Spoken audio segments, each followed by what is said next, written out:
প্রতি বছর বর্ষাকালে ভারত তাদের বিভিন্ন পানির গেট খুলে দিয়ে বাংলাদেশকে ইচ্ছে করেই পানিতে ডুবায়, যার ফলে বাংলাদেশের মানুষ বন্যার পানিতে হাবুডুবু খায়। বলতে গেলে ফারাক্কা বাঁধ খুলে দেওয়ার কারণেই বাংলাদেশে প্রায় প্রতি বছরই বন্যা হয়। আর এই প্রাকৃতিক দুর্যোগ যে মানুষের কি পরিমাণ ক্ষতি করে তা আপনার কল্পনারও বাইরে। হাজার হাজার পরিবার হারিয়ে ফেলে তাদের প্রিয়জনকে। বাঁচার জন্য মানুষ যে কত চেষ্টা করে এই গল্পটি দেখলেই বুঝতে পারবেন।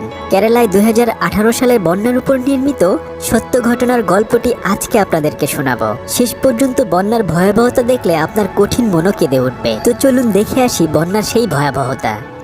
অনুপ দুবাই যেতে চায়, সেজন্য সে পুলিশ ভেরিফিকেশনের জন্য তার বন্ধুকে নিয়ে থানায় এসেছে। কিন্তু আজকেও তার কাজটি হলো না, কেননা সে একসময় ইন্ডিয়ান আর্মিতে চাকরি করত। তবে সে কষ্ট সহ্য করতে না পেরে পালিয়ে এসেছিল, সেজন্য আসলে তার ভেরিফিকেশন হচ্ছে না। যাই হোক, সে তখন থানা থেকে তার বন্ধুর বাইকে করে সোজা তার গ্রামে চলে আসে। বাড়িতে যাওয়ার পথেই স্কুলের সামনের একটা দোকান থেকে লেবুর শরবত খেতে যায়, কিন্তু দোকানদার আসলে চোখে দেখতে পায় না। তাই অনুপ বেশিরভাগ সময়েই তার দোকানের বেচাকেনা করে দেয়। আর এর পাশাপাশি প্রতিদিন দেশের কি অবস্থা সেগুলো সে দোকানদারকে বর্ণনা করতে থাকে। তবে অবিন নামের একটা প্রতিবন্ধী ছেলে স্কুলে যাওয়ার সময় ওই দোকানে আসলে অনুপ তাকে কিছু চকলেটস দেয়। এভাবে দোকানদারকে সে সব সময় সাহায্য করে। কিন্তু একদিন সেই দোকানে এক অপরিচিত সুন্দরী মেয়ে আসে কিছু চকলেট কেনার জন্য। তখন অনুপ তার দিকে চেয়ে চেয়ে ভাবতে থাকে, নতুন মেয়েটি আবার কোথা থেকে এলো। আসলে মেয়েটি তাদের গ্রামের স্কুলের নতুন ম্যাথ টিচার মঞ্জু। সে মাত্র কয়েকদিন হলো এই স্কুলে জয়েন করেছে।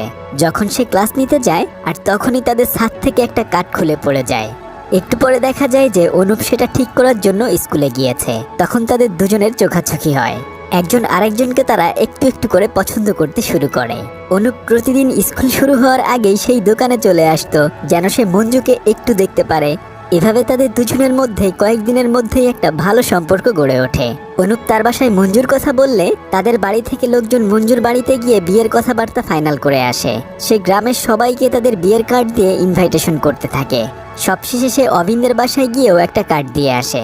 কিন্তু সে দেখে যে অবিন সাইকেল চালাতে গিয়ে অ্যাক্সিডেন্ট করে হাত ভেঙে ফেলেছে।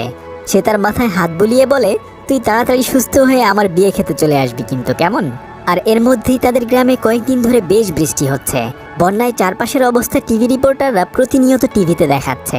অন্যদিকে তাদের গ্রামেই নিক্সন নামে একটা ছেলে রয়েছে। সে চুপি চুপি বাড়িতে ফিরে যখন ভাত খাচ্ছিল, আর তখন তার বড় ভাই এবং বাবা চলে আসে। তার ভাই তাকে বলে, এভাবে ঘুরে ঘুরে আর কি করবি, বরং আমাদের সাথে নদীতে গেলে তো কিছু মাছ ধরতে পারিস। কিন্তু নিক্সনের আসলে এসব ভালো লাগে না। সে একজন মডেল হতে চায়। মডেলিং করার সময় সে একটা মেয়েকে পছন্দও করে ফেলেছে। তাই সে তখন ভয়ে ভয়ে তার বাবাকে বলে, বাবা, কাল যদি তুমি পাশের গ্রামে যেতে আমার খুব উপকার হতো। তখন তার বাবা বলে যে, হ্যাঁ, আমি সবকিছু তোর ভাবির থেকে শুনেছি। কাল আমরা ওই মেয়ের বাড়িতে গিয়ে তোর বিয়ের কথা পাকাপাকি করে আসবো। পরদিন সকালবেলা তার বাবা, ভাই সহ সবাই ওই মেয়েদের বাড়িতে যায় বিয়ের কথা বলার জন্য। তখন মেয়ের বাবা জানতে চায় আসলে তারা কি করে। নিক্সনের বাবা তখন বলে, আমাদের ছোটখাটো কয়েকটা নৌকা রয়েছে, সেগুলো চালিয়ে আমরা জীবনযাপন করি।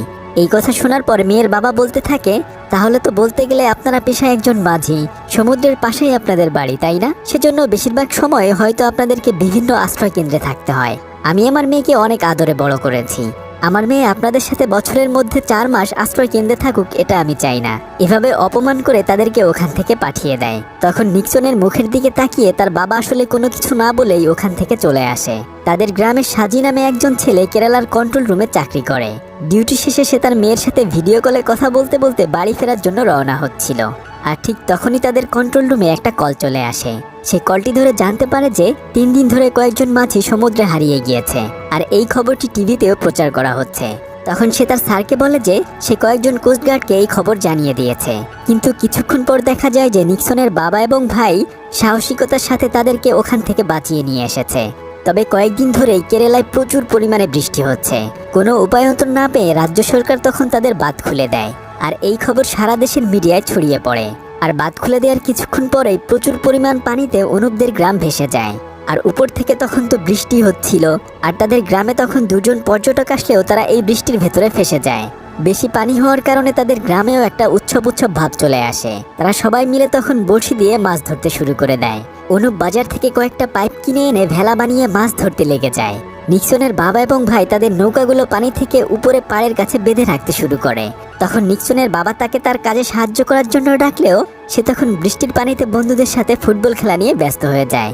কিন্তু তারা কেউ জানে না সামনে তাদের জন্য কি অপেক্ষা করছে। দেখতে দেখতেই কয়েকদিনের ভেতরেই তাদের রাস্তাঘাট, স্কুল, কলেজ পানিতে ডুবে যেতে শুরু করে। আর এই ভয়াবহ অবস্থা টিভিতেও প্রচার করা হয়। আর এই অবস্থা দেখে তখন তাদের রাজ্যের মুখ্যমন্ত্রী জরুরি মিটিং বসায়। সবাই তখন বলতে থাকে, বন্যার অবস্থা এতটা ভয়াবহ যে মানুষ গত 20 থেকে 30 বছরেও এমন বন্যা দেখেনি। কিন্তু আসলে সাধারণ মানুষগুলো বুঝতে পারছে না যে তাদের জন্য কি অপেক্ষা করছে। তখন মুখ্যমন্ত্রী বলে, মানুষের মাঝে বেশি ভয় ঢোকানো যাবে না, তাহলে পরিস্থিতি আরো বেশি খারাপ হয়ে যাবে। বরং তাদের সবাইকে আশ্রয় কেন্দ্রে নিয়ে যাওয়ার ব্যবস্থা করতে হবে। বন্যার অবস্থা ভয়াবহ দেখে স্কুল, কলেজ বন্ধ করে দেয়া হয় এবং উপকূলীয় সমস্ত মানুষকে নির্দিষ্ট আশ্রয় কেন্দ্রে আশ্রয়ের জন্য বলা হয়। মানুষ তখন তাদের ঘরবাড়ি ছেড়ে প্রয়োজনীয় জিনিসপত্র নিয়ে আশ্রয় কেন্দ্রের উদ্দেশ্যে রওনা হতে শুরু করে। নিক্সনের পরিবার সমস্ত জিনিসপত্র গোছাতে শুরু করে। তখন তার বাবা তাকে তাদের কাজে সাহায্য করতে বললে সে বলে যে আজকে আমার একটা শুটিং রয়েছে, সেজন্য আমি শহরে যাব। তখন তার ভাই তাকে বলতে থাকে, আমাদের সাথে আশ্রয় কেন্দ্রে থাকতে কি তোর নিজেকে ছোট মনে হবে? তোর গার্লফ্রেন্ডের পরিবারের কাছে তুই ছোট হয়ে যাবি, তাই তো? এগুলো নিয়ে যখন তারা দুই ভাই ঝগড়া করতে শুরু করে তখন তার বাবা এসে তাদেরকে ফিরিয়ে দেয়। কিন্তু নিক্সন তখন রাগ করে বাড়ি থেকে চলে যায়। তবে বেশিরভাগ মানুষ এই বন্যাকে খুব একটা সিরিয়াস ভাবে নিচ্ছিল না। তাই একজন টিভি রিপোর্টার বারবার এই বন্যার খবর প্রচার করছিল, যেন মানুষ সচেতন হয়ে খুব সহজেই আশ্রয় কেন্দ্রে আশ্রয় নিতে পারে। সাজি যখন অফিসে ছিল ঠিক তখন তার ওয়াইফ তাকে কল করে বলে, আজকে যে আমাদের মেয়ের বার্থডে রয়েছে, তুমি কি সেটা ভুলে গিয়েছো? তখন সে বলে, আমি অল্প কিছুক্ষণের মধ্যেই অফিস থেকে বের হয়ে যাব। কিন্তু তখনই তাদের অফিসের সমস্ত এমপ্লয়ি ডেকে বলতে থাকে, কেরালার বন্যার অবস্থা খুবই ভয়াবহ। আমাদেরকে এই কন্ট্রোল রুম থেকে এখন সমস্ত যোগাযোগ করে মানুষকে সচেতন করতে হবে। তাই যতক্ষণ না এই বন্যার পরিস্থিতি স্বাভাবিক হয় ততক্ষণ আমরা কেউ এই অফিস থেকে বাড়িতে ফিরবো না। এই কথা শুনে সে তার ওয়াইফকে যখনই বলতে যাবে যে আজকে তো আমি আসতে পারবো না, তখন তার ওয়াইফ বলে, আমি সমস্ত কিছুই তোমার মোবাইলে শুনেছি, সমস্যা নেই, তুমি ওখানে থেকে মানুষকে সাহায্য করো। তারা তাদের সমস্ত হেল্পলাইনের নাম্বার নিয়ে সবাই সাজিয়ে গুছিয়ে বসে পড়ে, যেন মানুষ কোথাও কোনো বিপদে পড়লে তাদেরকে খুব সহজেই সাহায্য করতে পারে। গ্রামে গঞ্জে মানুষের মধ্যে খবর ছড়িয়ে যায় যে এমন বন্যা কখনোই কেরালায় হয়নি। তাই সবাই তারা সচেতন হতে শুরু করে।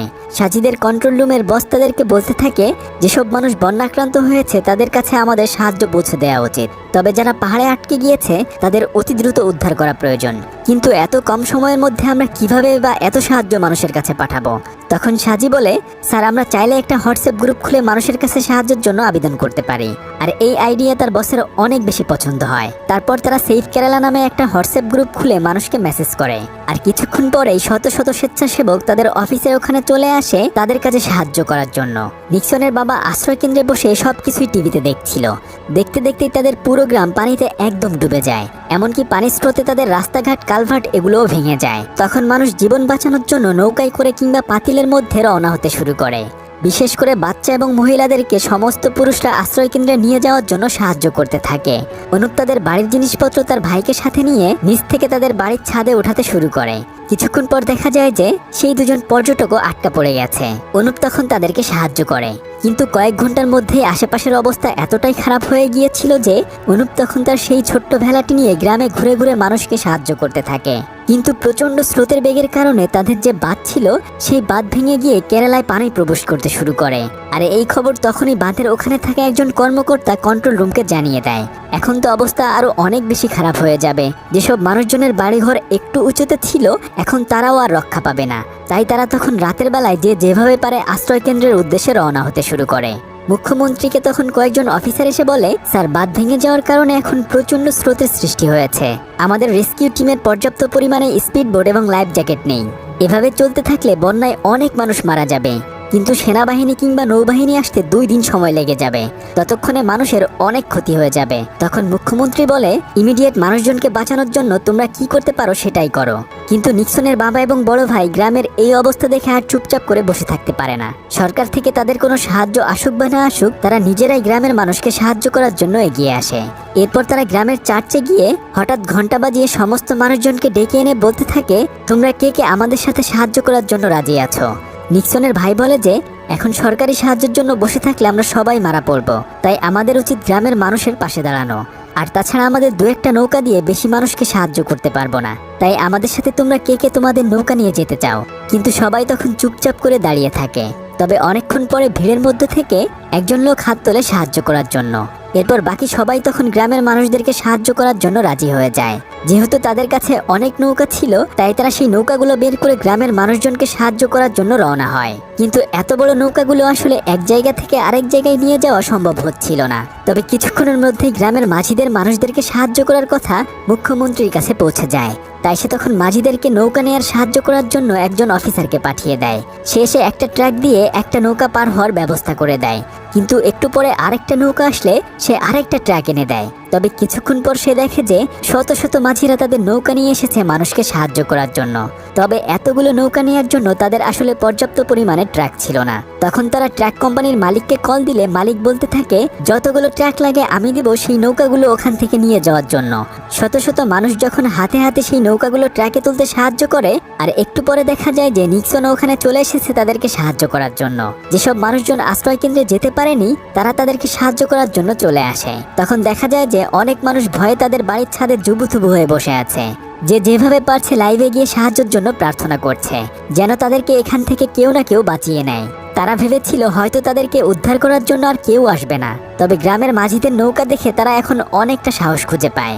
শত শত নৌকা এসে হাজার হাজার মানুষকে সাবধানতার সাথে আশ্রয় কেন্দ্রে নিয়ে যায়। তবে কিছুক্ষণ পর দেখা যায় যে নিক্সনের গার্লফ্রেন্ড এবং বাবা তারাও মাঝিদের একটা নৌকায় করে আশ্রয় কেন্দ্রে এসেছে। অন্যদিকে কন্ট্রোল রুম থেকে মানুষের প্রতি মানুষের এই সহানুভূতি দেখে তারা সবাই অনেক বেশি খুশি হয়ে যায়। কেননা এই মানুষগুলো যদি মানুষের বিপদে এগিয়ে না আসতো তাহলে হয়তো তাদেরকে আর বাঁচানো সম্ভব হতো না।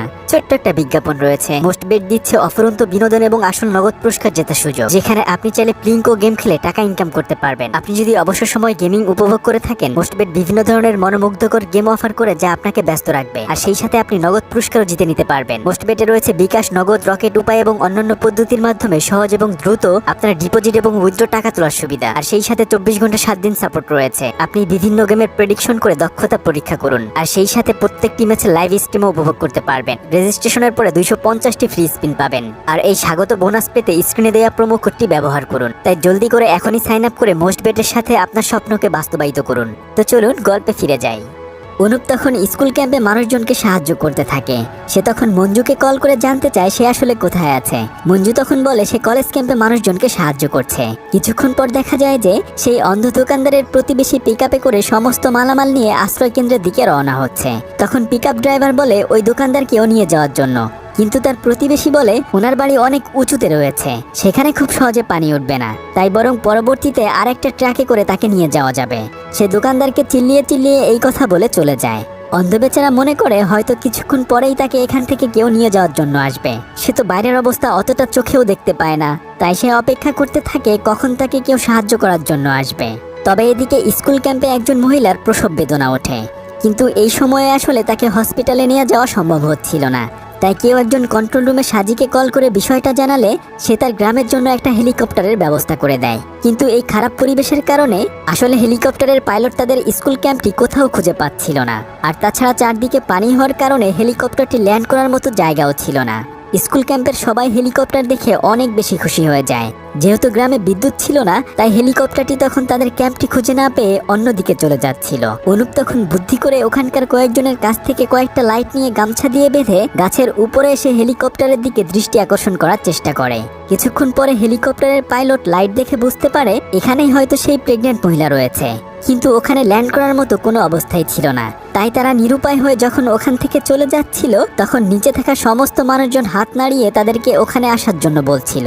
আর তারা তখন চিৎকার করে বলতে থাকে প্লিজ আমাদেরকে সাহায্য না করে আপনারা চলে যাবেন না। কিন্তু পাইলট তাদের কথা বুঝতে পারে না, তাই সে বুদ্ধি করে একটা ওয়াকি টকি পলিথিনে মুড়িয়ে রশি দিয়ে নিচে পাঠিয়ে দেয়। অনুপ তখন ওই ওয়াকি টকি হাতে নিয়ে বলতে থাকে আমি পূর্বে ইন্ডিয়ান আর্মিতে চাকরি করেছি, তাই এই মহিলাটিকে সেফটি রশি দিয়ে আপনাদের হেলিকপ্টারে উঠিয়ে দিতে পারবো। এরপর পাইলট একটা বেল্ট সহ রশি নিচে পাঠিয়ে দেয়। অনুপ এবং আরো কয়েকজন ধরাধরি করে ওই প্রেগনেন্ট মহিলাটিকে অনেক সাবধানতার সাথে হেলিকপ্টারে ওঠাতে সক্ষম হয়। আর এরপরে অনুপ ওই মহিলাটির বাচ্চাটিকে হেলিকপ্টারে উঠিয়ে দেওয়ার জন্য তাকে নিয়ে বেল্ট ধরে উপরে উঠতে থাকে।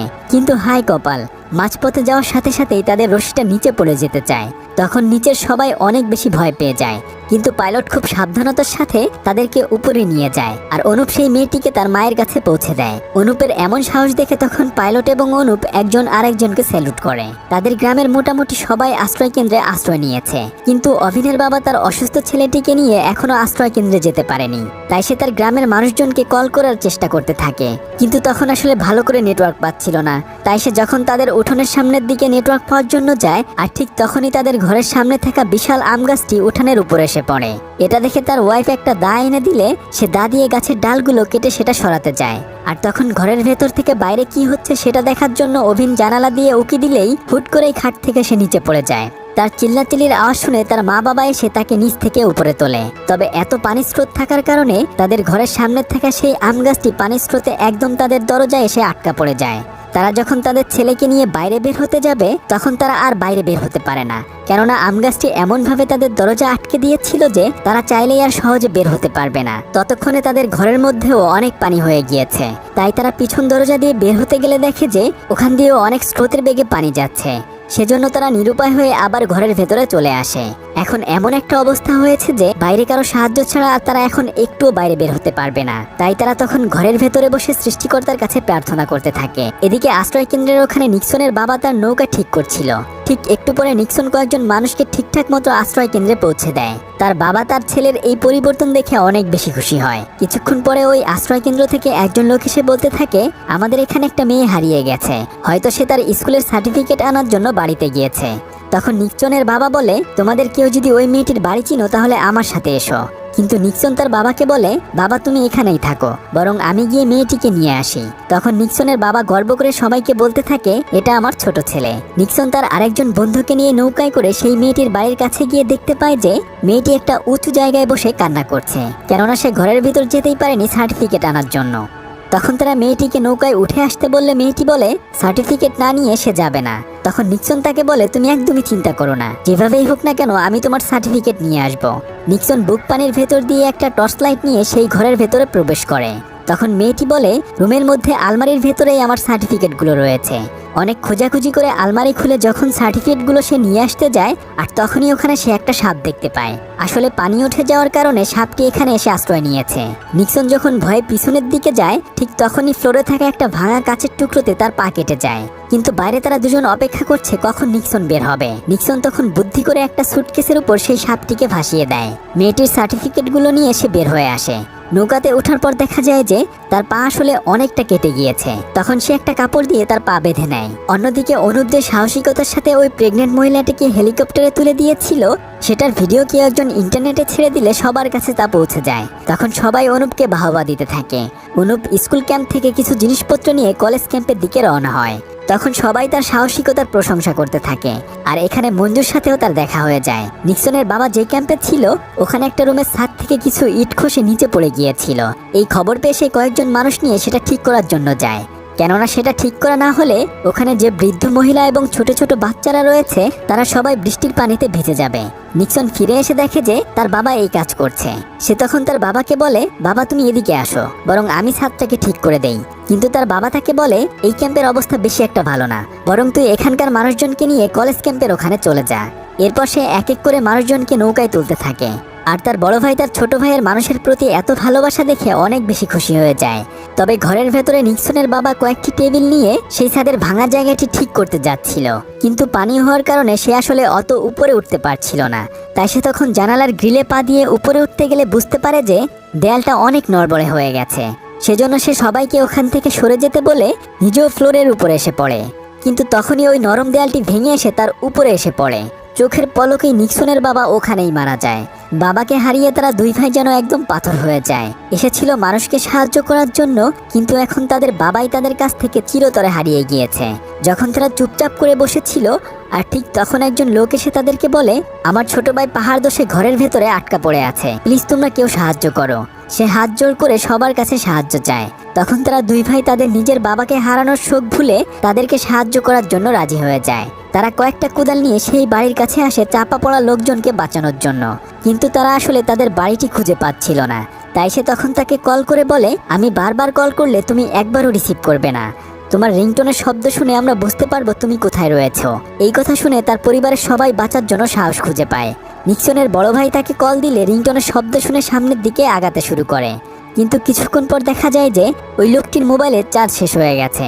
তখন তারা উপর থেকে কল করেও আর তাদেরকে খুঁজে পায় না। তারা তখন জীবনের সমস্ত আশা হারিয়ে কান্না করতে থাকে। তবে অনেকক্ষণ পর দেখা যায় যে অনেক খোঁজাখুঁজি করার পর আসলে তারা সেই বাড়িটি খুঁজে পেয়েছে এবং তাদের রুমের একটা জায়গা দিয়ে লাইটের আলো তাদের দিকে আসছে। তখন তারা বুঝতে পারে যে তাদেরকে সাহায্য করার জন্য কেউ না কেউ এসেছে। এরপর একে একে করে তার স্ত্রী, মেয়ে এবং সে ওখান থেকে বাইরে বেরিয়ে আসে। তার ভাই তাকে জড়িয়ে ধরে তখন কান্না করতে থাকে। ভাইকে এভাবে ফিরে পেয়ে সে সবার কাছে কৃতজ্ঞতা প্রকাশ করে। আর অন্যদিকে কন্ট্রোল রুম থেকে সাজি বারবার তার স্ত্রীকেও কল করে পাচ্ছিল না।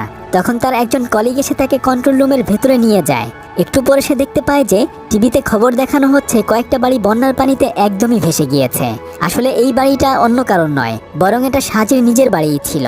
খবরে বলা হচ্ছে যে এই বাড়ির ভেতরে আসলে কেউ রয়েছে কিনা সেটাও তারা জানে না, আর এখান থেকে কাউকে উদ্ধার করা সম্ভব হয়নি। সাজি এই খবর শুনে অনেক বেশি ভেঙে পড়ে। অন্যদিকে অনুপ মঞ্জুকে বলতে থাকে, অবিন্দের পরিবার তো এখানে এসেছে তাই না, আজকে ওকে হসপিটালে নিয়ে যেতে হবে। কিন্তু মঞ্জু বলে, কই না তো, অবিনরা এখানে কেউ আসেনি। তখন অনুপ ভাবে হয়তো এতক্ষণে তারা মারা গিয়েছে, তাই সে দ্রুত করে তার ভেলাটি নিয়ে অবিন্দের বাড়ির উদ্দেশ্যে রওনা দেয়। কিন্তু সে আসলে বুঝতে পারছিল না যে কোনটা আসলে অবিন্দের বাড়ি, কেননা পানিতে তাদের ঘরগুলো প্রায় ডুবে গেছে। এত পরিমাণ পানি হয়েছে যে উপর থেকে শুধুমাত্র ঘরের চাল দেখা যাচ্ছে। অবিনের বাবা এবং মা তাকে ধরে কোনো মতে টিনের চালের উপর একটা রড ধরে ঝুলে রয়েছে, আর একটু পানি হলে তারা এমনিতেই ডুবে মারা যাবে। অনুপ তাদের বাড়ির কাছে এসে অবিন অবিন বলে ডাকতে থাকে, কিন্তু এতক্ষণ পানির ভেতরে ঝুলে থাকার কারণে ঠান্ডায় তাদের হাত পা হিম হয়ে আছে। তারা অনুপের ডাকার শব্দ শুনতে পেয়েও তার ডাকে সাড়া দেওয়ার মতো কোনো শক্তি তাদের গায়ে ছিল না। তখন অনুপ পলিথিনের ভেতর থেকে মোবাইলটি বের করে তাদেরকে কল দেয়, কিন্তু এত পানি হওয়ার কারণে আসলে তাদের মোবাইল ফোন অনেক আগেই বন্ধ হয়ে গেছে। তখন সে মনে করে হয়তো অভিনরা কোনো না কোনো আশ্রয় কেন্দ্রে আশ্রয় নিয়েছে, তাই সে তার ভেলাটি নিয়ে ফেরত চলে যাচ্ছিল। কিন্তু কিছুক্ষণ পরে একটা টিকটিকি টিনের উপর থেকে অভিনের বুকে এসে পড়ে, আর তখন সে ভয়ে চিৎকার করতে থাকে। ভাগ্য ভালো অনুপ তখন সেই চিৎকার শুনে বুঝতে পারে যে অভিনরা তাদের ঘরেই আটকা পড়ে আছে। অনুপ তখন তাড়াতাড়ি ভেলা নিয়ে তাদের ঘরের দিকে যেতে থাকে, কিন্তু গাছ পড়ে থাকার কারণে সে আসলে সামনে যেতে পারছিল না। সে তখন ভেলা থেকে লাফ দিয়ে পানির ভেতরে নেমে তাদের ঘরের জানালা খুলতে যায়, কিন্তু সেখানেও একটা গাছ থাকার কারণে সে জানালা খুলতে পারছিল না। সে তখন অভিনদেরকে ডাকতে থাকে, কিন্তু অভিনের বাবা তার ছেলেকে এক হাতে এবং অন্য হাতে ঘরের চাল ধরে ঝুলে আছে। সে কোনোভাবেই সাউন্ড করে বোঝাতে পারছে না যে তারা আসলে কোন পাশে রয়েছে। তবুও অনেক কষ্ট করে তারা টিনে একটু শব্দ করে, আর তখন অনুপ পানির ভেতরে ডুব দিয়ে সে দাঁটি দেখতে পেলে সেটা নিয়ে সে টিনের শব্দ শুনে টিন কেটে তাদেরকে বের করে আনে। এ যেন একদম মৃত্যুর কাছ থেকে ফিরে আসা। তারা এবার বেঁচে ফেরার আশা খুঁজে পায়। অনুপ একে একে করে তাদেরকে ঘর থেকে উদ্ধার করে টিনের চালের উপরে রেখে পানিতে ডুব দিয়ে সেই ভেলাটি আনতে যায়। ফিরে এসে যখন সে তাদেরকে ভেলায় তুলতে যায়, আর তখন সে দেখে যে অভিন আসলে নিঃশ্বাস নিচ্ছে না। তখন তার বাবা মা কান্না করে এবং মনে করে তার ছেলেটি মারা গিয়েছে। অনুপ তখন অভিনের বুকে বারবার চাপ দিয়ে জ্ঞান ফেরানোর চেষ্টা করতে থাকে। তবে কপাল ভালো, কিছুক্ষণ পর অভিনের জ্ঞান ফিরে আসে। এরপর সে তাদের তিনজনকে নিয়ে ভেলায় করে ক্যাম্পের দিকে রওনা হয়। আর তখন দেখা যায় যে একটা বিড়াল পানিতে সাঁতরে সেই অন্ধ দোকানদারের ঘরের ভেতরে প্রবেশ করে। আসলে তার বাড়ি একটু উঁচুতে থাকার কারণে আশেপাশে সব জায়গা পানিতে ডুবে গেলেও তার বাড়িতে কিন্তু পানি ওঠেনি। বিড়ালটা একটা প্লেট ফেলে দিলে অন্ধ দোকানদার মনে করে হয়তো তাকে কেউ নেয়ার জন্য এসেছে, তাই সে তখন তার লাঠিটি হাতে নিয়ে বাইরে বেরিয়ে আসে। আর অনুপ তখন ওখান দিয়েই অভিনদের নিয়ে যাচ্ছিল। সে তখন দোকানদারকে দেখে চিৎকার করে বলতে থাকে, তুমি ওখানেই দাঁড়াও, আমরাই আসছি তোমাকে নেয়ার জন্য, তুমি বাইরে বের হয়েও না। বেচারা আসলে চোখে দেখতে পায় না, তাই সে সামনের দিকে আগাতে থাকে। অনুপের অনেক ডাকার ফলে সে অনুপের গলা শুনে বাঁচার আশা খুঁজে পায়, কিন্তু কপাল খারাপ, তখনই ওই অন্ধ দোকানদার পা পিছলে পানির ভেতরে পড়ে যায়। আর অনুপ তখন এটা দেখে তার ভেলা থেকে পানিতে লাফ দেয় তাকে বাঁচানোর জন্য। অন্ধ লোকটি এত পানির ভেতরে পড়ে কোনোভাবেই উপরে উঠে আসতে পারছিল না। অনেকক্ষণ হয়ে যায় অনুপ এবং অন্ধ লোকটি কেউ উপরে উঠে আসেনি। কিছুক্ষণ পর দেখা যায় যে একটা হাত পানির উপরে উঠে এসেছে। আসলে অন্ধ দোকানদার উপরে উঠে এসেছিল, কিন্তু এরপর আরো অনেকটা সময় পেরিয়ে গেলেও অনুপকে আর উপরে উঠে আসতে দেখা যায় না। আর এরপরে বন্যা থেমে যায়। কয়েকদিন পরে সাজি প্রত্যেকটা ক্যাম্পে তার স্ত্রী এবং মেয়েকে খুঁজতে থাকে, কিন্তু সে তাদেরকে কোথাও খুঁজে পায় না। তখন সে কয়েকটা লাশ দেখতে পায়, কিন্তু লাশগুলো দেখার মতো সাহস তার ছিল না, তাই সে তখন ওখানে নিরুপায় হয়ে বসে থাকে। আর তখনই তার মেয়ে এসে তাকে জড়িয়ে ধরে। আসলে তার পরিবারকে আগেই উদ্ধার করে ক্যাম্পে আনা হয়েছিল। অনুপ যে প্রেগনেন্ট মহিলাকে সাহায্য করেছিল তার একটা ফুটফুটে বাচ্চা হয়েছে, তার বড় মেয়েটি একটা হেলিকপ্টার দেখে তাদের ছাদের উপরে সাদা কাপড় দিয়ে থ্যাঙ্কস লিখে ধন্যবাদ জানায়। অনেকদিন পরে মঞ্জু আবার স্কুলে আসলে দেখতে পায় যে সেই অন্ধ দোকানদার একটা কবরের পাশে বসে আছে।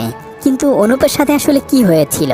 সেদিন সে যখন ওই অন্ধ লোকটিকে উপরে তুলতে যাচ্ছিল, সে খুব সহজে সেটা করতে পারছিল না। তাই সে তার কাঁধের উপর অন্ধ লোকটিকে ভর করে উপরে তুলে দেয়। কিন্তু তার পা তখন একটা পাথরের ভেতরে আটকে যায়। সে তখন অনেক চেষ্টা করেও আর নিজেকে ছাড়াতে পারে না। সবাইকে সাহায্য করা ছেলেটি নিজের জীবনের বিনিময়ে অন্ধ লোকটিকে বাঁচিয়ে নেয়। মঞ্জু তখন অনুপের কবরের দিকে অপলক দৃষ্টিতে তাকিয়ে থাকে। সেই বন্যায় প্রায় 400 জন মানুষ মারা গিয়েছিল।